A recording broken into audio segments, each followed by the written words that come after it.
मनुष्य का स्वभाव ऐसा है, उसे अपना दुख और दूसरों का सुख हमेशा बड़ा लगता है।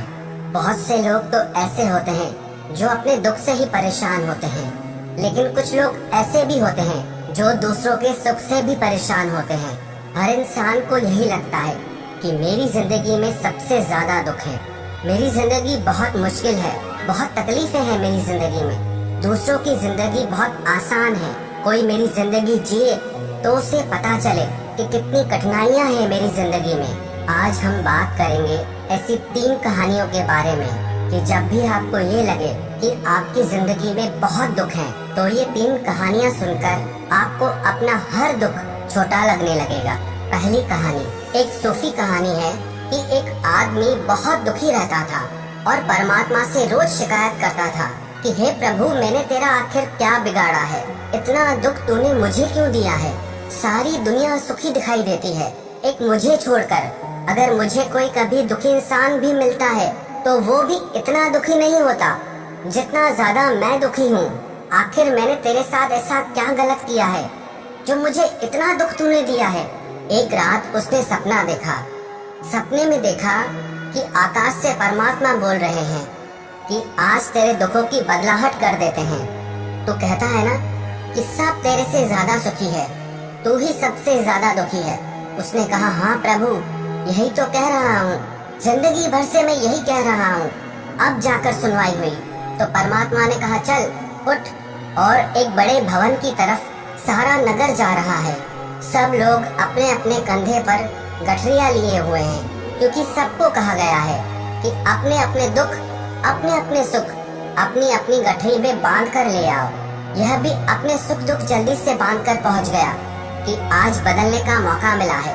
उस भवन में पहुंचकर उसने देखा कि यहाँ तो बहुत सारे लोगों की भीड़ लगी हुई है।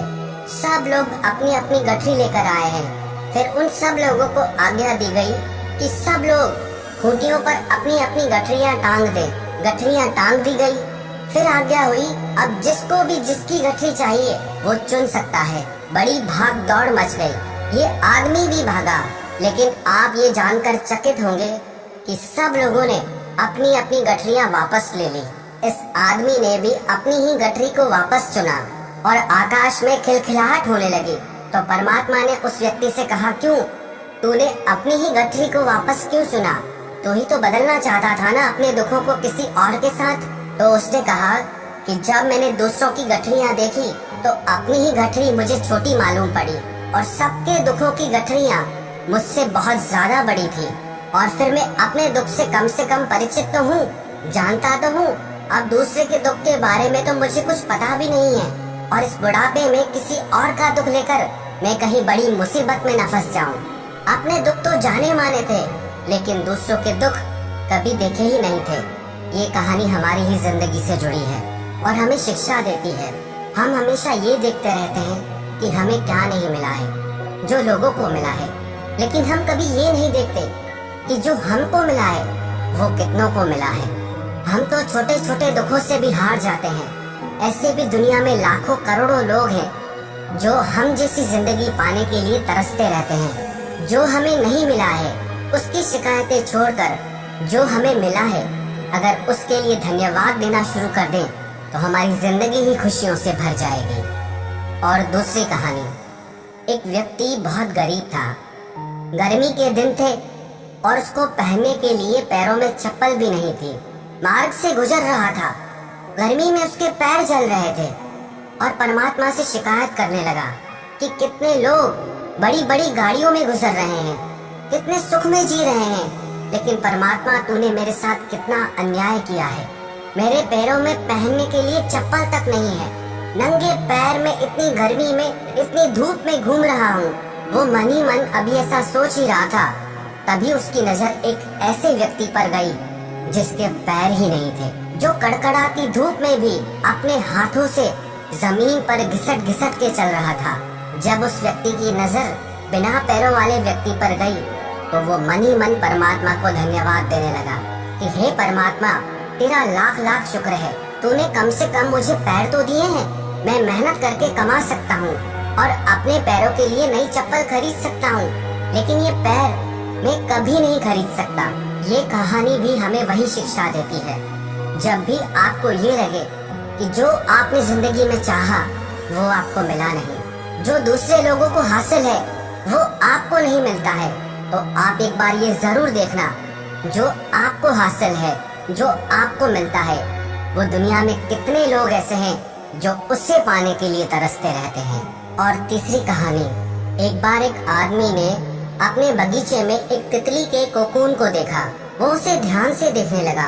उसने नोटिस किया कि उस कोकून में एक छोटा सा छेद बना हुआ है और एक छोटी तितली उस छेद से बाहर निकलने की बहुत कोशिश कर रही थी। पर बहुत देर तक कोशिश करने के बाद भी जब वो उस छेद से बाहर नहीं निकल पाई, फिर वो शांत सी हो गई। उस आदमी को लगा जैसे उसने हार मान ली हो।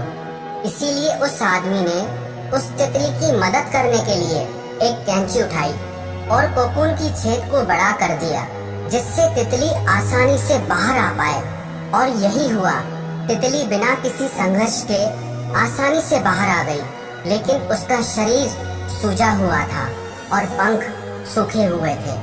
उस आदमी को लगा कि वो तितली अपने पंख फैलाकर उड़ने लगेगी, पर ऐसा कुछ भी नहीं हुआ, बल्कि कुछ समय बाद ही वो तितली मर गई। उस आदमी ने एक बुजुर्ग व्यक्ति को अपनी सारी बात बताई, तो उस बुजुर्ग ने बताया, असल में कोकून से निकलने की जो प्रक्रिया है उसको प्रकृति ने इतना कठिन इसीलिए बनाया है, जिससे ऐसा करने से तितली के शरीर में मौजूद तरल पदार्थ उसके पंखों में पहुंच सके और वो छेद से बाहर निकलते ही उड़ जाए और जिंदा रह सके। लेकिन तुमने उसकी मदद करके उसकी सामान्य प्रक्रिया को तोड़ दिया, जिसके कारण उसकी मौत हो गई। ये कहानी हमें शिक्षा देती है, कभी कभी हमारी जिंदगी में संघर्ष ही हमें मजबूत बनाते हैं, जिससे हम आगे बढ़ सकें। क्योंकि जो लोग संघर्ष से नहीं गुजरते, वो लोग अपनी भावनाओं से, अपने विचारों से अपंग रह जाते हैं और ज्यादा देर तक सफल नहीं रह पाते हैं। लेकिन जो इंसान संघर्षों से होकर गुजरता है, उससे छोटे मोटे दुख असर ही नहीं करते, उस पर प्रभाव ही नहीं डालते।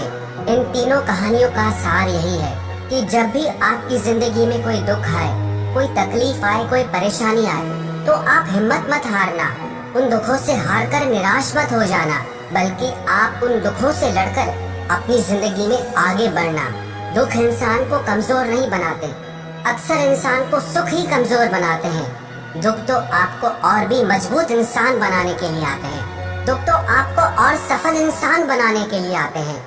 लेकिन शर्त यह है कि हम उन दुखों से हारे नहीं, हम उन दुखों से घबराए नहीं, बल्कि उन दुखों का सामना करके, उनसे लड़के हम अपनी जिंदगी में आगे बढ़ें और अपने लक्ष्य की प्राप्ति करें।